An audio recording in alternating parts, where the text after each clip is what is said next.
संध्या। मैं रश्मि कुमारी सरस्वती विद्या मंदिर रिंग बांध सीतामढ़ी से कक्षा नवम के भैया बहनों के लिए संस्कृत का तृतीय पाठ जिसका नाम गोदोहनम है उसे लेकर आप सभी भैया बहनों के समक्ष उपस्थित हुई हूँ, जिसके नाटककार कृष्णचंद्र त्रिपाठी हैं। इस पाठ के 3 दृश्यों को हम लोग पढ़ चुके हैं। तीसरे दृश्य का कुछ अंश बाकी है। उसके लिए हम लोग पहले शब्दार्थों को देखते हैं। शब्दार्थ है प्रियतरम अर्थात सबसे प्रिय, सम्यक पूर्ण रूप से, महोत्सव बड़ा उत्सव, माशांते महीने के अंत में, अस्माभि हम लोगों के द्वारा, दातव्यम देना चाहिए, स्थापयामः रखेंगे। अगला है समग्रम सारा या पूर्ण, धोक्षावह दोहन करेंगे अर्थात निकालेंगे, अतः इसलिए, चतुरतमः सबसे बुद्धिमान सबसे चालाक, सबसे चतुर भी कह सकते हैं, एव अर्थात ही, विहाय छोड़कर, कुतः कहाँ से, एतावन मात्रम इतनी मात्रा में। अगला वाक्य है चंदन कहता है मल्लिके तो यात्रा तू सम्यक सफला जाता। मल्लिके तो यात्रा तू सम्यक सफला जाता, काशी विश्वनाथस्य कृपया प्रियम निवेदयामि। चंदन कहता है मल्लिके तो यात्रा तू सम्यक सफला जाता, काशी विश्वनाथस्य कृपया प्रियम निवेदयामि च। कह रहा है चंदन कह रहा है मल्लिका से, अरे मल्लिका तुम्हारी यात्रा तो पूर्ण रूप से सफल हो गई। यानी तुम जो धार्मिक यात्रा करने के लिए काशी विश्वनाथ जी के मंदिर गई थी, वह यात्रा तुम्हारी सफल हुई, पूरी तरह से सफल हुई। काशी विश्वनाथ की कृपा से मैं तुम्हें अच्छी बात बताता हूँ, अच्छी खबर सुनाता हूँ। पिछले अंश में हमने पढ़ा था कि मल्लिका काशी विश्वनाथ की मंदिर में यात्रा करने गई रहती है, धार्मिक यात्रा, और वहाँ से वो लौट के आ गई रहती है। तब चंदन उससे बात करता है तो कहता है कि अरे मल्लिका तुम्हारी यात्रा तो पूर्ण रूप से सफल हो गई, काशी विश्वनाथ की कृपा से मैं तुम्हें अच्छी बात बताता हूँ। निवेदयामि का अर्थ लेंगे बताता हूँ। निवेदयामि में मी लगा हुआ है, इसलिए यहाँ पे मैं लगाया गया है, अहम का प्रयोग हुआ है।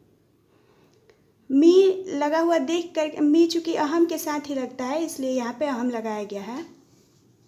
अब इसका व्याकरण देखते हैं। जैसे सम्यक है उसका अर्थ होगा पूर्ण रूप से, और यह व्याकरण की दृष्टि से अव्यय है जो कभी भी किसी भी काल पुरुष वचन में बदलता नहीं है। अगला है सफला। सफला जो आया है वो स्त्रीलिंग के लिए आया है। मल्लिका के लिए सफला शब्द का प्रयोग हुआ है, इसलिए इसमें टाप प्रत्यय लगा हुआ है, क्योंकि पुल्लिंग शब्दों को स्त्रीलिंग बनाने के लिए टाप प्रत्यय का यूज किया जाता है।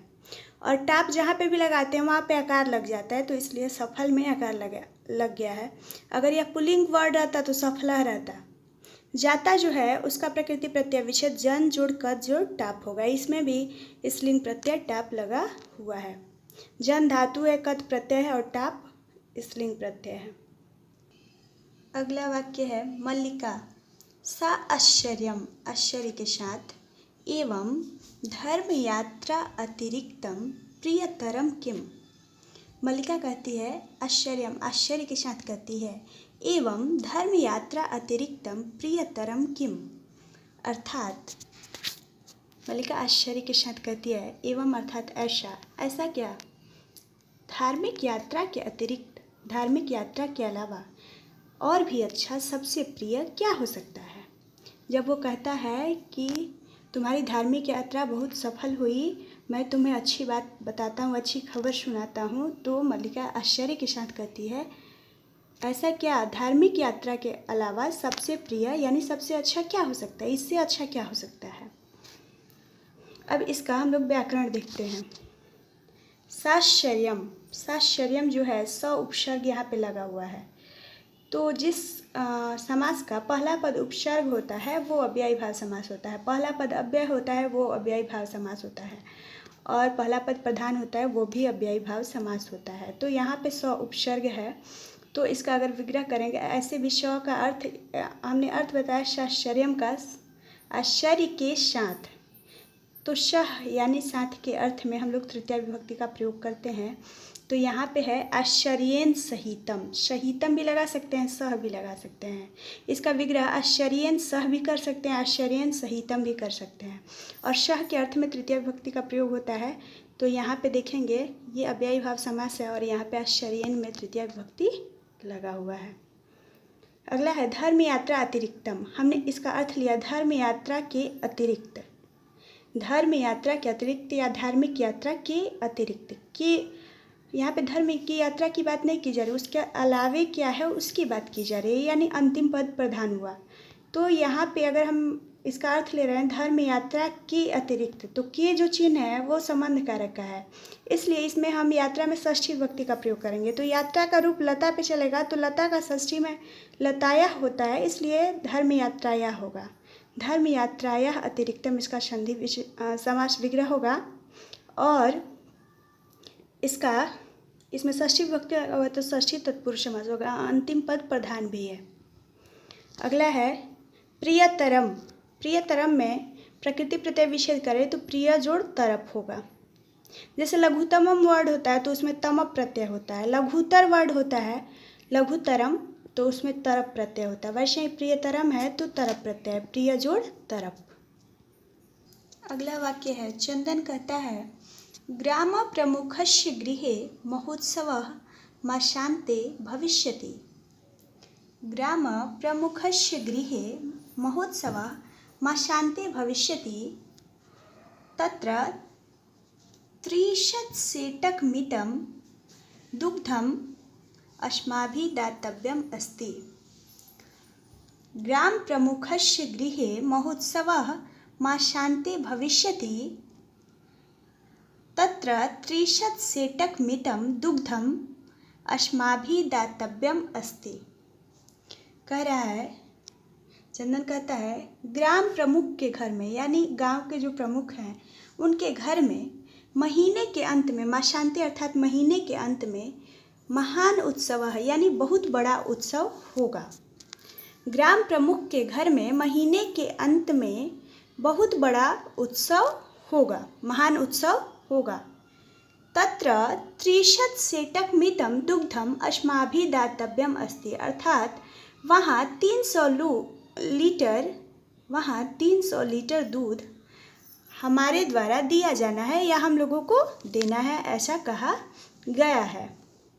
अब इसका व्याकरण देखते हैं। जैसे महोत्सव वर्ड है तो महोत्सव का अगर संधि विच्छेद करें तो महान जोड़ उत्सव होगा। यहाँ पे अ प्लस उ मिलके ओ बन रहा है, तो ये दोनों स्वर संधि है, ये स्वर संधि है क्योंकि अ और उ दोनों स्वर हैं। अब इसका विग्रह करें, समास विग्रह करें तो महान जो है विशेषण है, वो उत्सव की विशेषता बता रहा है कि उत्सव कैसा हो रहा है, महान हो रहा है। तो यहाँ पे विशेषण जिसमें लगा रहता है वो कर्मधारय समास होता है, जिसकी विशेषता बताई जाती है, और जिसमें विशेषण लगा रहता है वो कर्मधारय समास होता है। कर्मधारय समास की विशेषता यह रहती है कि दोनों ही पदों में एक ही विभक्ति लगा हुआ रहता है। तो यहाँ पे महान और उत्सव दोनों में प्रथमा विभक्ति है, तो इसका विग्रह होगा महान उत्सव, ये कर्मधारय समास होगा। तत्र अर्थात वहाँ, और ये व्याकरण की दृष्टि से अव्यय है जो कभी भी किसी भी काल पुरुष वचन में बदलता नहीं है। अगला है दातव्यम। दातव्यम का प्रकृति प्रत्यय विच्छेद दा जोड़ तबियत होगा, जिसका अर्थ देना चाहिए होगा। तबियत जब प्रत्यय जोड़ते हैं, तबियत का अर्थ चाहिए होता है, और तबियत जब प्रत्यय जोड़ते हैं तो तबियत जुड़ता है और तव्यम जुड़ जाता है, लगता है। अगला है माशान्ते। माशान्ते का पिछले वीडियो में हम लोगों ने इसका संधि विच्छेद और समास विग्रह पढ़ा भी था। ऐसे हम बता दे रहे हैं माशान्ते का संधि विच्छेद मास जोड़ अंत्य होगा और इसका समास विग्रह माशस्य अंत्य होगा। माह के अंत में इसका अर्थ हम लगा रहे हैं, तो के लगाएंगे तो षष्ठी विभक्ति का चिन्ह काके की होता है, तो संबंध कारक इसमें लगा हुआ है तो षष्ठी तत्पुरुष होगा, क्योंकि महीने के अंत की बात की जा रही है, महीने की बात नहीं की जा रही, तो अंतिम पद प्रधान हुआ, इसलिए यह हमारा षष्ठी तत्पुरुष समास हुआ। अगला है मल्लिका कहती है किंतु एतावन् मात्रं दुग्धं कुतः प्राप्स्यामः। किंतु एतावन् मात्रं दुग्धं कुतः प्राप्स्यामः। अर्थात मल्लिका कहती है, लेकिन इतनी मात्रा में दूध हम लोग कहाँ से प्राप्त करेंगे, या हम लोगों को कहाँ से प्राप्त होगा। यहाँ पे प्राप्स्यामः जो लगा है तो वो वयम के साथ ही लगता है, इसलिए यहाँ पे हम लोग जोड़ा गया है। कह रही है लेकिन इतनी मात्रा में, यानी इतना ज़्यादा दूध हम लोगों को कहाँ से प्राप्त होगा या प्राप्त करेंगे। क्योंकि यहाँ पे भविष्यत काल लगा हुआ है, शति शतशंति जो रहता है वो भविष्यत काल का रूप होता है, तो गागेगी इसके अंत में लगा सकते हैं। अगला है, इसका व्याकरण देखते हैं। तो किंतु का मतलब लेकिन होता है, कुतः का मतलब कहाँ से होता है। ये दोनों व्याकरण की दृष्टि से अव्यय है, जो कभी भी किसी भी काल पुरुष वचन में बदलता नहीं है। अगला है एतावन मात्रम। इसका संधि विच्छेद करें तो एतावत जोड़ मात्रम होगा। एतावत जोड़ मात्रम यानी इतनी मात्रा में। अब यहाँ पे देखेंगे कि त जो है वो किसी वर्ग का प्रथम वर्ण है और म जो है वो किसी वर्ग का पांचवा वर्ण है। तो संधि का एक सूत्र है व्यंजन संधि का, त में हलंत है तो ये तो व्यंजन संधि है ही, लेकिन एक व्यंजन संधि का सूत्र है कि प्रथम वर्ण के बाद अगर किसी वर्ग का प्रथम वर्ण रहता है, उसके बाद किसी वर्ग का पांचवा वर्ण आता है, तो उस प्रथम वर्ण को जिस वर्ग का वो पहला वर्ण रहता है उसी वर्ग का पांचवा वर्ण हो जाता है। तो इसीलिए यहाँ पे त का न हो गया है, क्योंकि त का अगर पांचवा वर्ण देखा जाए तो वर्ग का तो न होता है। अगला वाक्य है चंदना। चंदन कहता है विचार्य मल्लिके। विचार्य मल्लिके प्रतिदिनं दोहनं कृत्वा दुग्धं स्थापयामः। विचार्य मल्लिके प्रतिदिनं दोहनं कृत्वा दुग्धं स्थापयामः चेत् तत् सुरक्षितं न तिष्ठति। अतएव दुग्धदोहनं न क्रियते। उत्सवदिने एव समग्रं दुग्धं धोक्ष्यावः। विचार्य मल्लिके प्रतिदिनं दोहनं कृत्वा दुग्धं स्थापयामः चेत् तत् सुरक्षितं न तिष्ठति। अतएव दुग्धदोहनं न क्रियते। उत्सवदिने एव समग्रं दुग्धं धोक्ष्यामः। विचार्य मल्लिके का अर्थ होगा सोचो मल्लिका। मल्लिका से कहता है चंदन कि सोचो मल्लिका, अगर प्रतिदिन हम लोग दूध का दोहन करते हैं, यानी दूध को निकाल करके रखते हैं, स्थापयामः अगर रखते हैं, चेत तत् सुरक्षितम न तिष्ठति तो फिर वह सुरक्षित नहीं रहेगा या नहीं रह सकता है, क्योंकि किसी भी दिन दूध फट सकता है या बर्बाद हो सकता है, खराब हो सकता है, फिर उसको हम लोग रोज़ रोज़ दोहन करके उतना दिन तक रख नहीं पाएंगे। अतएव इसीलिए दुग्ध दोहनम न क्रियते, दुग्ध का दोहन ही नहीं किया जाएगा, यानी दूध निकाला ही नहीं जाएगा।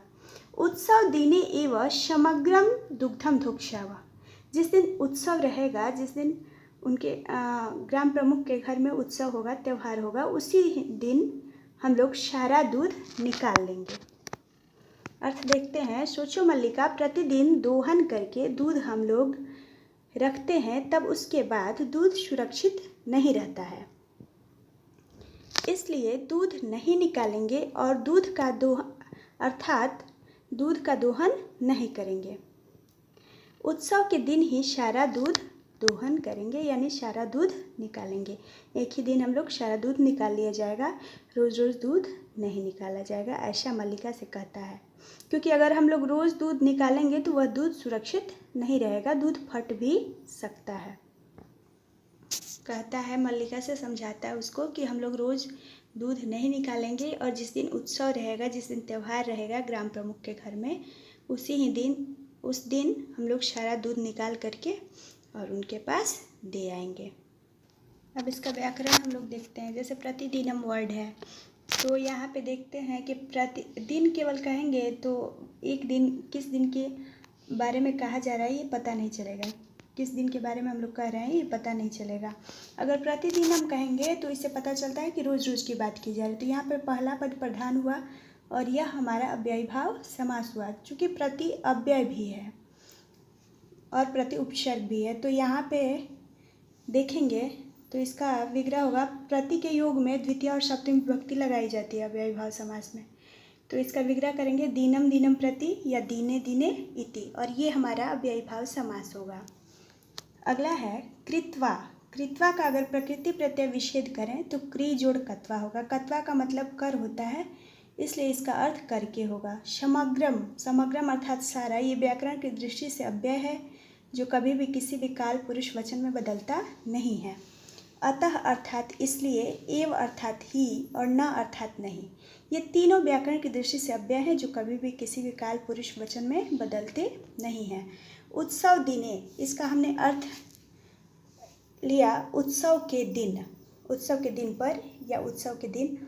तो यहाँ पे उत्सव के बोल रहे हैं तो काके की षष्ठी विभक्ति का चिन्ह होता है संबंध कारक का, इसलिए यह हम इसका विग्रह करें तो उत्सवस्य दिने होगा और यह हमारा षष्ठी तत्पुरुष समास होगा। यहाँ पे उत्सव की बात नहीं की जा रही, उसके दिन की बात की जा रही है, तो इसलिए अंतिम पद प्रधान भी हुआ, तो यह हमारा तत्पुरुष समास होगा क्योंकि तत्पुरुष समास का अंतिम पद प्रधान होता है। आज के लिए बस इतना ही। अब पाठ का अगला अंश हम लोग अगले वीडियो में देखेंगे।